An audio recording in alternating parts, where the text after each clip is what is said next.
And as you can see for yourself, the helicopter shots there of the cortege making its way slowly through the gloomy streets of West London. The crowds scattered along that road. It is, as you can see for yourself, a dual carriageway at the moment, and so the crowd's fairly sparse. It's not like that when we get into the pavements and the streets of the centre of London itself. It's certainly not like that around Buckingham Palace, where I am now, where we can see hundreds, thousands of people waiting patiently for their moment to see that coffin bearing Her Majesty the Queen Elizabeth II, to see for themselves, to be part of a moment, a true moment that will be remembered for generations, centuries to come in British history, for them to say that, in part, that I was there, but in the main to say that I was there to pay my own respects, to have my own private thoughts about what the royal family meant to me. Many of them we've talked, haven't we, over the last few days, and will over the weeks to come, about the thousands, hundreds of thousands of people she met during the course of her reign, the impression she made, each and every one of those people having their own particular story to tell. And now so many of them wanting to be here to see something that's been ever present almost in their lives. The bare statistic that more than 80% of the population of the UK have never known any other monarch. Of course, they haven't, other than Queen Elizabeth II. Well, the new monarch, King Charles, has had a busy day himself. It continues. He spent the day in Northern Ireland, meeting representative there of all communities, and then attending a service of tribute and reflection for his mother at St Anne's Cathedral in Belfast. He flew back then about an hour before, back from Belfast about an hour before, to the same base, to RAF Northolt, and made his way. We saw him arrive in Buckingham Palace about an hour ago. The Queen Consort with him as well, and they wait to receive the coffin, where it will rest overnight for the family members and, of course, members of Buckingham Palace staff to pay their own tributes. And our royal correspondent Rhiannon Mills is here with me as we watch those scenes. And somehow the weather, I don't know, it seems appropriate, doesn't it, Rhiannon? The gloom, the damp, the drizzle, the undimmed appetite, desire of people to gather, to congregate, to witness for themselves, to pay, as I say, their own respects. I think it feels so reflective, doesn't it, of that sense of shock that many people are feeling. It is only 7 days ago that in Balmoral the Queen was carrying out that last important constitutional duty. Only 7 days ago, appointing her 15th Prime Minister, who we then saw, Liz Truss, as part of the welcome party there at RAF Northolt. Well, it was exactly a week ago when I was standing in the damp Downing Street, it must be said, while all eyes were on RAF Northolt for the return of the new Prime Minister. And to think it feels like it's all happened so quickly. The one thing that really struck me as we saw her coming back in that enormous grey aircraft was just how tiny her coffin looked in it. And yes, she was tiny really in physical stature, but she was the most enormous international figure. And what we're seeing now, and what we've already seen to a degree in Edinburgh, is the fact that she had just this incredible impact beyond measure. Yes, on dignitaries, on politicians that she had those important official meetings with, but also with the people now that we are seeing lining the streets. So many of them have their own memories of her, whether they'd simply seen her on television, whether they'd gathered outside of Buckingham Palace before for those big milestone moments, or whether they'd actually met her in person. And they talk about her kindness and her connection. And so if you look at the hearse there, you can see there are lights inside the hearse, and that is deliberate. I've just had some information through which said the state hearse to be used, it was designed by the royal household and Jaguar Land Rover. You might remember that we saw the hearse was designed by Jaguar Land Rover for the Duke of Edinburgh, and that was certainly unique in itself. And the Queen was consulted on the plans for this hearse. It's finished in royal claret, the same colour as official royal and state vehicles that are kept in the Royal Mews at Buckingham Palace and used by members of the royal family on official duties. The vehicle also features Her Majesty the Queen's personal royal cipher, and they say the state hearse was designed to make sure that members of the public have a clear view of her coffin as it travels on this journey, but also after her funeral, as it travels from London to Windsor. We can see that illustrated right now in that darkening evening with the lights inside illuminating the coffin so people can see for themselves.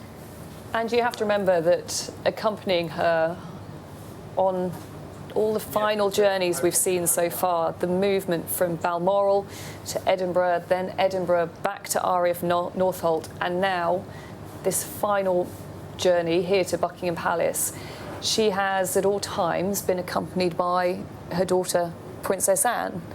And as the plane flew into RAF Northolt, we were given a statement from the Princess Royal in which she said, "I was fortunate to share the last 24 hours of my dearest mother's life. It has been an honour and a privilege to accompany her on her final journeys. Witnessing the love and respect shown by so many on these journeys has been both humbling and uplifting. We will all share unique memories. I offer my thanks to each and every one who share their own sense of loss. We may have been reminded how much of her presence and contribution to our national identity we took for granted. I am also so grateful for the support and understanding offered to my dear brother Charles as he accepts the added responsibilities of the monarch. To my mother, the Queen, thank you." I want to bring in Patrick Harrison on that, but first of all, Patrick, obviously I just explained you used to be press secretary for Charles, Prince Charles as he then was. Just we're saying it's sinking in now as you witness that scene of a woman you knew so well. Yes, indeed. I mean, it's incredibly poignant, isn't it? I mean, we've already had many poignant moments, but here is another one. And people waiting patiently in the gloom, showing the kind of stoicism and constancy which they associate with Her Majesty, now desperate and keen to pay their final respects to this woman who has been the constant in their lives for so many years. And fascinating to get that detail that you've just explained about the hearse. It was so important in the planning of all this that members of the public who wait for hours for a glimpse get a real opportunity to see the coffin as it goes past. Very practical in Very many practical, ways. yeah. Making sure that, Well, we know, as in life, in death, as many people as possible were able to see her. She always said she had to be seen to be believed. And now, as the coffin slowly makes its way here towards Buckingham Palace, that's exactly what's happening with those lights inside the hearse. Yeah. And Patrick, on that statement that Rhiannon just read out, a personal statement by the Princess Royal, just that last bit of it, we're seeing it very clearly, aren't we? The senior royals, the two eldest children of Her Majesty, really, I don't know, taking control. The Princess Royal travelling with that coffin from Balmoral to Edinburgh, from Edinburgh to London, and the King doing his duties, travelling around the realm, now waiting at Buckingham Palace to receive the coffin. Well, absolutely. Both the King and the Princess Royal have always enjoyed a very close relationship, and of course, both were very close to their mother. So it seems a very appropriate way in which they're performing those dual roles. I thought it was particularly notable that the Princess Royal was part of the vigil last night. That's the first time that a woman has been part. Because it's always been called the Vigil of the Princes. Vigil of the Princes, absolutely. So there we've seen a change there, which I think is a very significant one and a very welcome one, that the Princess Royal was part of that vigil. And of course, she has accompanied her mother from Balmoral all the way down to Edinburgh, and now today from Edinburgh all the way down to London. And as we're seeing now, in through the centre of London, back to the palace that everybody associates with the royal family, Buckingham Palace, the site of so many royal events over the years, and I'm sure they're all coming into our mind now as we watch these pictures as the Queen makes her final journey back to Buckingham Palace. Yeah, that we understand somewhere around Shepherd's Bush, for those that know London, and the crowds much deeper there, some cheering, obviously the flash of the cameras, and on the other side of the road you can see the traffic jams. Well, I'm sure they're not too upset to be stopping themselves in that traffic to get a glimpse out the window at the hearse carrying the coffin of Her Majesty the Queen to Buckingham Palace. Let's talk again to our royal commentator, Alistair Bruce. And Alistair, it's a very modern industrial scene in a sense, the centre of one of the world's greatest cities, but it echoes in antiquity as well, the bearing of a monarch ultimately to her final place of rest. London was bombed and bleeding during the Blitz. She lived through that and watched her father, the King, deal with the challenges of wartime. She then joined the army, joined the Army Territorial Service, the Auxiliary Territorial Service, and then through her reign, London has grown exponentially. It has changed, it has evolved. It is a totally different city from the one that she found herself returning to in 1952 and in which she was crowned a year later. But it's a city that she loved to work from. She turned where she lived at Buckingham Palace into a real home, and she was able from there to meet all members of her household, her private secretaries, regular meetings with the Prime Minister every week that Parliament was in session. And she really is coming home.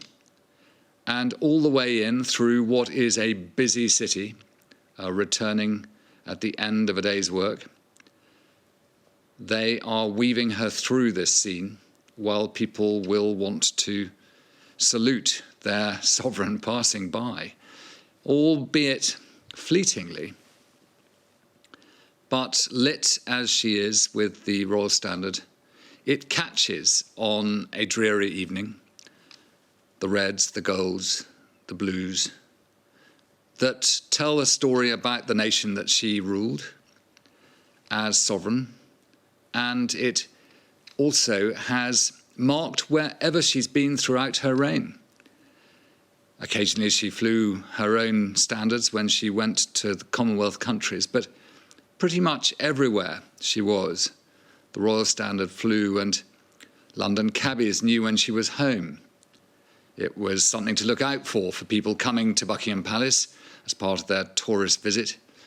And that is now the case for her son, the King, who will be waiting for the return of his mother. He'll be joined, obviously, by Princess Anne, who's coming with the Queen here, but all four of the Queen's children will be waiting, their spouses, and all of the Queen's grandchildren, all 8 of them with their spouses too. So a real homecoming for the Queen to her capital city, to her palace, and to her home.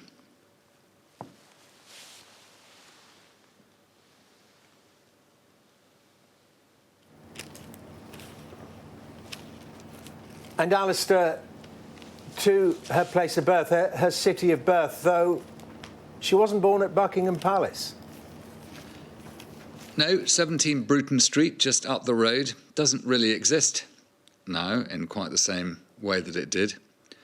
And in fact, I think there's a hotel where she was born now, and certainly her parents then moved to a house on Piccadilly.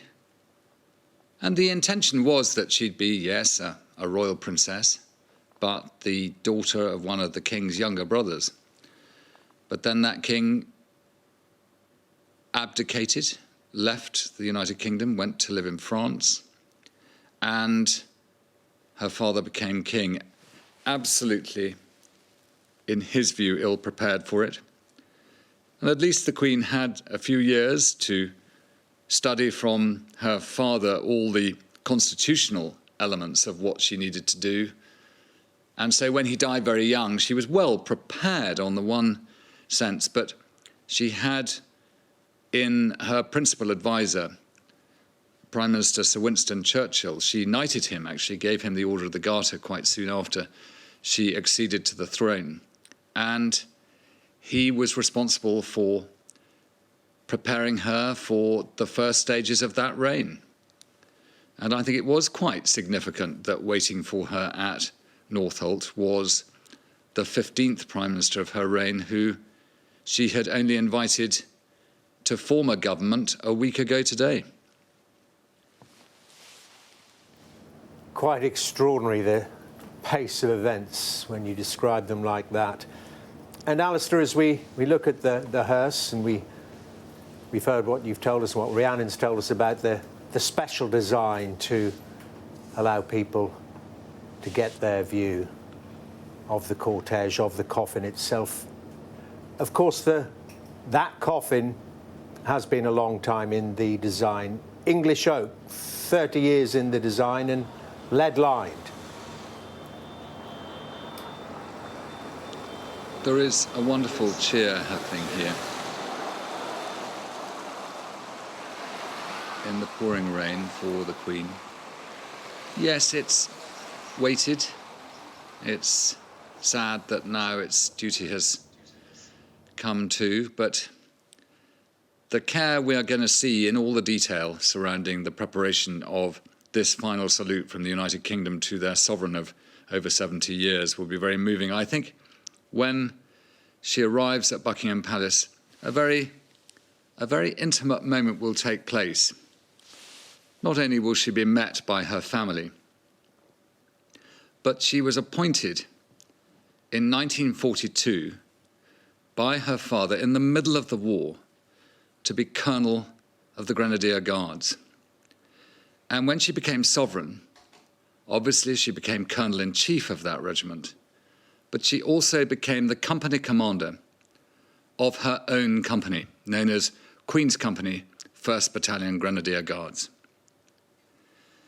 And when she arrives at Buckingham Palace, her own company will step forward and they will form the bearer party to carry her into her palace. Her relationship with the Grenadier Guards is the longest that she has with any military organization. And so the intimacy of that relationship is entirely profound.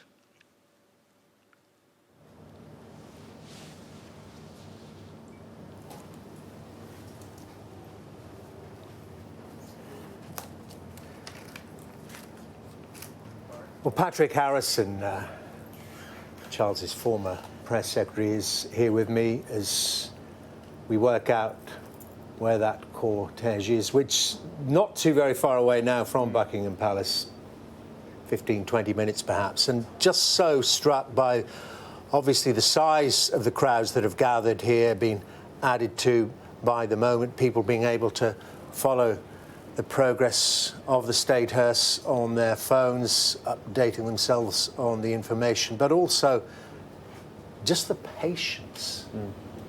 It's very notable, isn't it? The stillness. There's been a change of atmosphere over the last 20 minutes or so as a stillness has descended, if you like, by Buckingham Palace. We've been watching it here, and as it becomes darker and darker, and people watching on their phones, some cheers there, yeah. knowing that the hearse is coming closer and closer towards them. Of course, this is a feature of the event as it's happening now, that people can follow it, of course, on their phones in the crowd. So everybody waiting outside patiently under their umbrellas know exactly where we are in the process as we come towards Buckingham Palace. And interesting, there was some whooping and cheering. I mean, it's not the funeral, and that's people showing their appreciation. Yeah, We heard it in Edinburgh as well. We heard cheers as well as a hushed silence. But I think when you see the speed of the hearse relatively slowly driving past, it does slow down the pace of what we've seen unfold in a relatively short space of time. It was only on Thursday evening that her death was announced. And in some ways, there has at times felt like this frenetic pace as we've tried to come to terms with her death, but also the process and the ceremonial that has to happen because we automatically have a new king. And of course, King Charles has guided us through that in many ways. And I think what's been very striking to me is how the royal family have wanted us all to feel involved. It was made clear at a briefing that was held by the palace that yes, for him, of course, the state duties kick in immediately. That is, of course, important to him. He knows he has to continue the constitutional role that he's been handed by his mother. But his primary role, he believes at the moment, is to lead the nation, lead his family, lead the world in this moment of mourning and making sure that we all feel part of that. Already Scotland had their moment. They were able to pay this very fulsome tribute because of the nature of the fact that she died in Scotland. And now she's making her way into central London, where so many people have gathered over the years to join with her in those huge celebrations for those milestone moments. And isn't it breathtaking in many ways to think that it was only in June, the start of June, that many of us were here as the crowds again gathered and cheered for her as she walked out onto the balcony at Buckingham Palace, surrounded by her family. And that is why this final return is going to feel so poignant to so many. Let's just update people who may just be joining us that Her Majesty Queen Elizabeth II is making her final journey home. Well, home to Buckingham Palace. Is that the state hearse, a simple cortege of 5 or 6 cars, one of them containing her daughter, the Princess Royal, and her husband following behind. Those 3 police outriders at the front to accompany the hearse through the dark, dank streets of West London. It's transported, that hearse and the coffin, down the A40 on its way to Buckingham Palace. It landed at RAF Northolt in West London, well, about 45, perhaps 50 minutes ago, just before 7 o'clock this evening. The heavens opened, the drizzle started, a grey sky descended, and now night has fallen. And as we've been seeing through all the traffic there, the stop traffic, people managing, depending on the nature of the streets that the hearse is passing through, to grab a moment or two to pay their own farewells and respects to that hearse. So we are now 15 or 20 minutes away from the hearse and the coffin arriving at Buckingham Palace to be received by the King, and then it will rest in the bowroom in Buckingham Palace overnight before being moved in procession through the centre of London, all those ceremonial sites where so many Trooping the Colours took place, so many jubilees in actual fact, into Westminster Hall, where thousands, tens of thousands, hundreds of thousands of people will be able to pay their respects until Monday morning, the day of the state funeral itself. And Patrick Harrison, you mentioned that Vigil of the Princes. We will see that again, we expect, but we don't know precisely when, in Westminster Hall. Yes, I don't think we have the details of that yet, so we'll have to wait and see. But obviously that lying in state in Westminster Hall is an incredibly important opportunity for the people who will queue, no doubt, for hours to pay their respects to the late Queen. It is quite a sight. It was quite a sight last night, wasn't it? Just those moments. You mentioned the Princess Royal there. Just those royals in their reflection and members of the public walking past.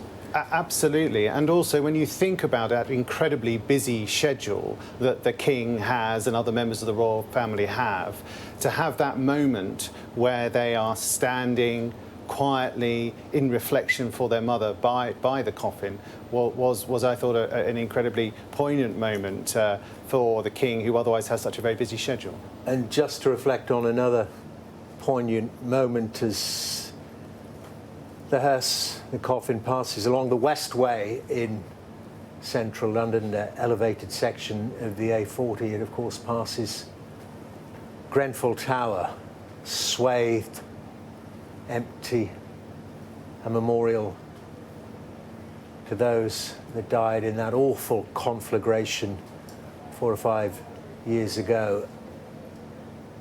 And one remembers, Rhiannon, then the thoughts of Her Majesty the Queen that she expressed so volubly about that tragedy. She did, and she visited with Prince William, and I remember those pictures coming in, and you had people literally wailing at times in the background as Prince William accompanied his grandmother. But it was one of those moments where she realised that she needed to provide this figure of stability and reassurance, and also reminding us that certainly over the last few years her family have very much stepped in to help support her. It was an incredibly moving day. Around also that same time, I remember her going up to Manchester around the time of the Manchester Arena bombing and standing by the bedside of a young girl who'd been injured and just saying it was wicked what happened. That, of course, is the dual role of monarchy, isn't it? It's to be there, celebrate the moments, but also to be there in those moments of tragedy as well. Yeah, and I think sometimes people reflected on the fact that the Queen was so private and sometimes unemotional. We didn't often see her shed a tear in public, but it didn't mean that she was uncaring. No. She connected with people and showed that sense of reassurance and care in a whole multitude of ways, and who can forget the speech that she made, that national address during the coronavirus pandemic, where she said, "We will meet again," and the reassurance that brought to so many at what was an incredibly difficult time. One or two flowers, single stems being thrown from the crowd there as the cortege descends to Westbourne Terrace from the less accessible elevated section of the A40. As I say, now people can really get closer to the hearse, to the coffin, to get those photographs. And as we've been saying, Patrick, it's designed for that purpose.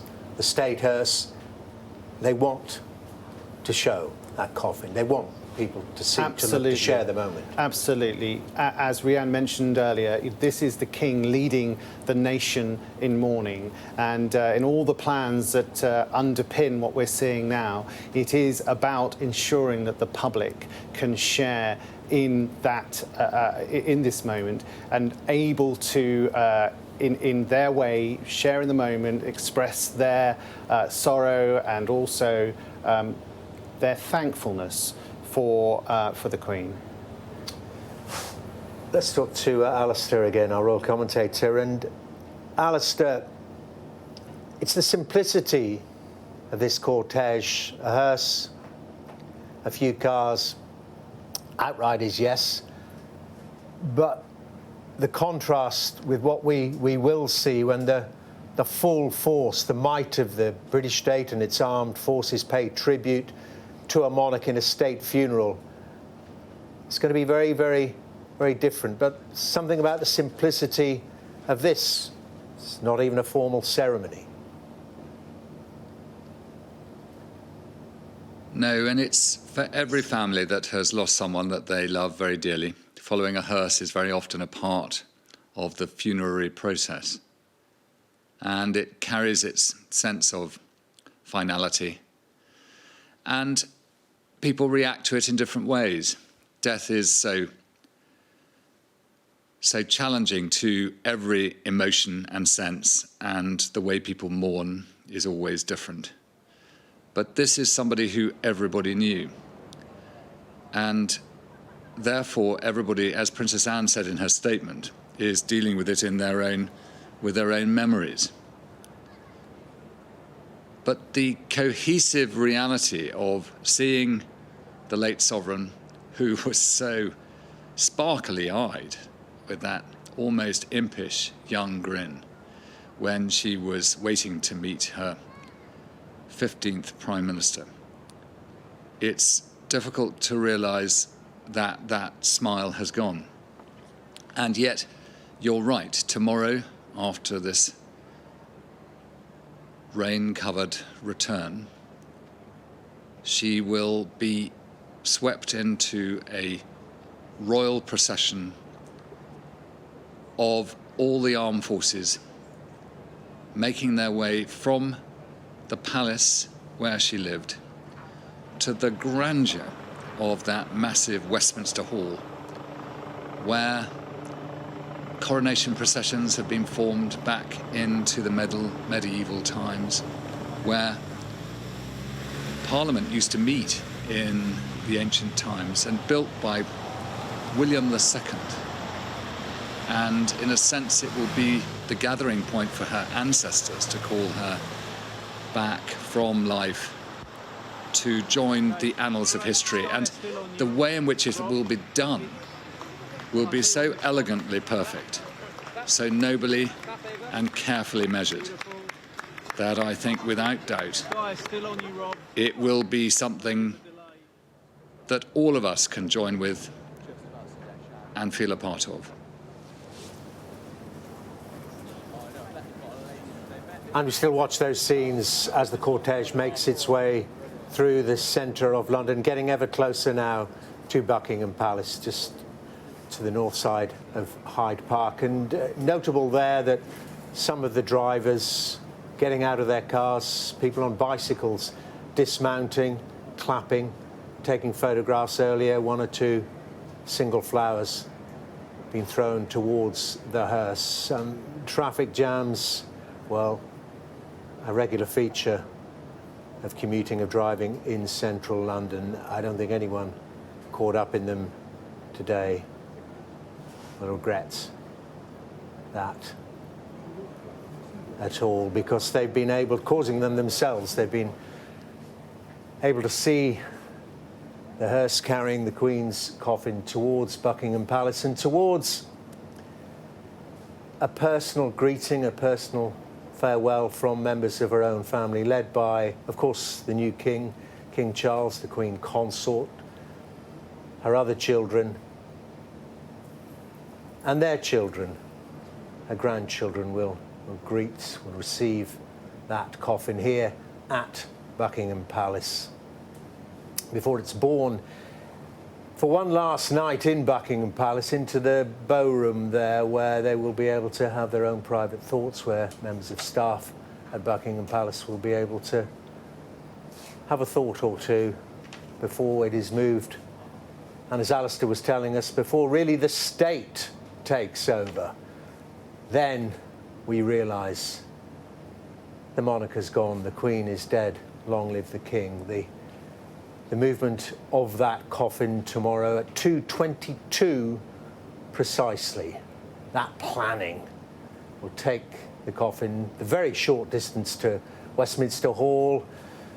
The crowds are already there. We've been reporting on them. Some people, let's just listen to some of the sounds there. Some of the people, no doubt, on those pavements, witnessing the hearse for themselves, will now go to the banks of the Thames, all the way back to the Tower of London, and start queuing to be some of the people who will be able to witness for themselves that official, the lying in state. We're now approaching Marble Arch, the end of Oxford Street, London's main shopping street. A right turn then down Park Lane will bring it down to Hyde Park Corner, and then the last short stretch down Constitution Hill into Buckingham Palace. Patrick Harrison, and a route that was just, now we're so close to the palace, just second nature to Her Majesty. She has made this route many, many, many times, and obviously very familiar part of London to Her Majesty and all those members of the royal family who are waiting to receive her in Buckingham Palace.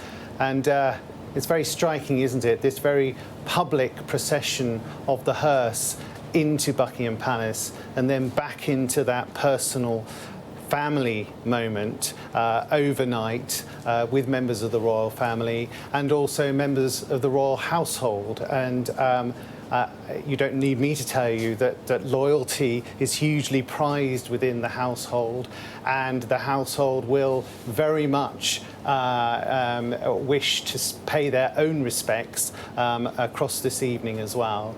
Before, as you say, she then makes that journey over to Westminster Hall, where the state then takes over. So you've got a public journey into a private family and household moment overnight, and then across and into that state moment later on, which of course tomorrow then begins the lying in state, where members of the public can then pay their respects. Alistair Bruce, we're only half a mile or so away now as we look at the aerial shot of Park Lane approaching Hyde Park Corner. And not too long before we see the arrival of the hearse at the gates of Buckingham Palace before it goes through the grand entrance and will be received by members of her family.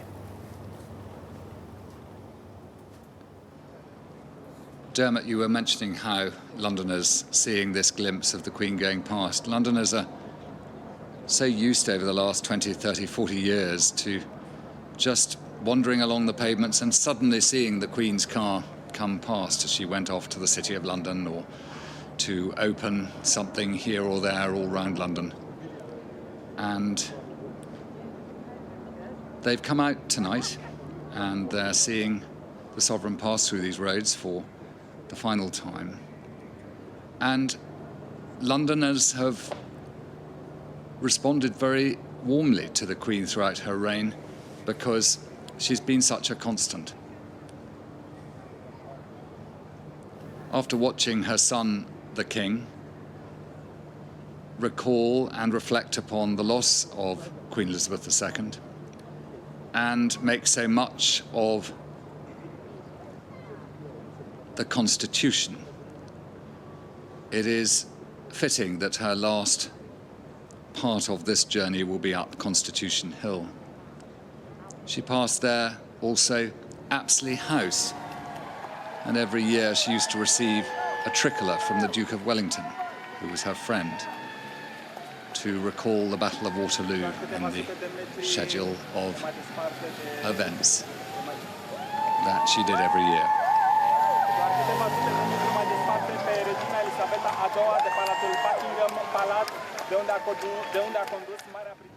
Along Constitution Hill, she will come to the Queen Victoria Memorial and to Buckingham Palace. She'll pass by the memorial to the Royal Air Force bombers from the Second World War, which she unveiled not all that long ago.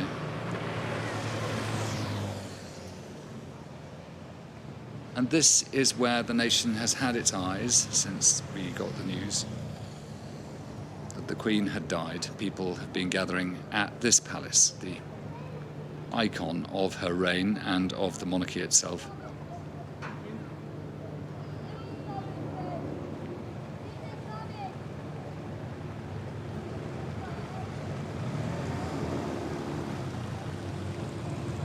in the journey of our late sovereign, this is her final coming home.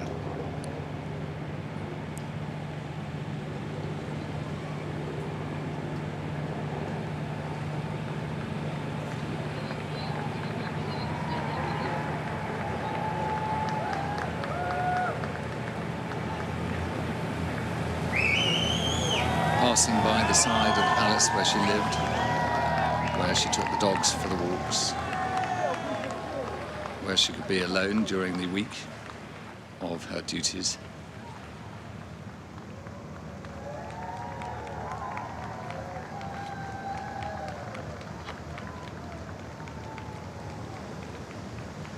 Going around the Queen Victoria Memorial to give more people gathered here a chance to see the Queen home.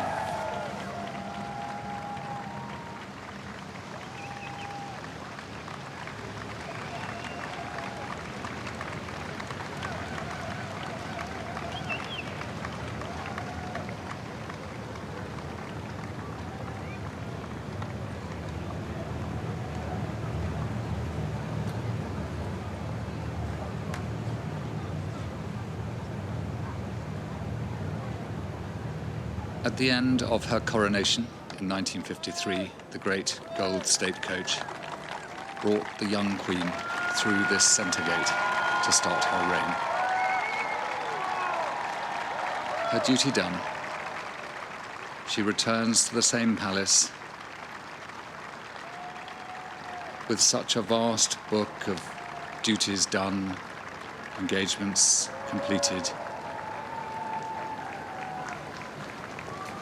her service finally completed for the United Kingdom.